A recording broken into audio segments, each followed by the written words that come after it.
آپ رضی اللہ عنہ کے ساتھ سیدنا کاکا رضی اللہ عنہ سیدنا مزود بن عدی فصیل پر پہنچنے میں کامیاب ہوئے۔ چند اور جانباز بھی فصیل پر چڑھ گئے اور سب نے لڑتے بھڑتے قلعے کا دروازہ کھول دیا۔ اس ہنگامے میں رومی فوج مقابلے پر پہنچ گئی۔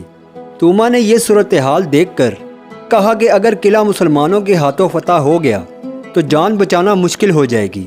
وہ دوسرے دروازوں کی طرف لپٹا جس کے باہر ابو عبیدہ بن جراح رضی اللہ عنہ کا جیش تھا۔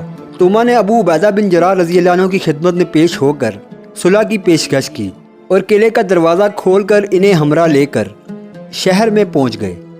ایک طرف سے سیدنا خالد رضی اللہ عنہ شمشیر زنی کرتے ہوئے فتح کر چکے تھے، دوسری طرف باب الجبیہ سے سیدنا ابو عبیدہ رضی اللہ عنہ عیسائیوں کے جھنڈ میں آگے بڑھ رہے تھے۔ دونوں صحابہ کو ایک دوسرے کی کامیابی کا علم نہ تھا۔ جب دونوں آمنے سامنے ہوئے تو ایک عجیب منظر پیش آیا۔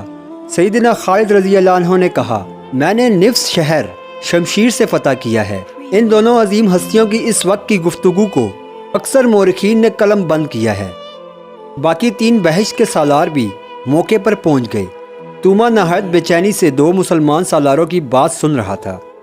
بظاہر تمام اختیارات سیدنا خالد رضی اللہ عنہ کے ہاتھ میں تھے، مگر یہ کسی کو معلوم نہ تھا حقیقت میں اصل اختیار اب سیدنا ابو عبیدہ کے پاس تھا۔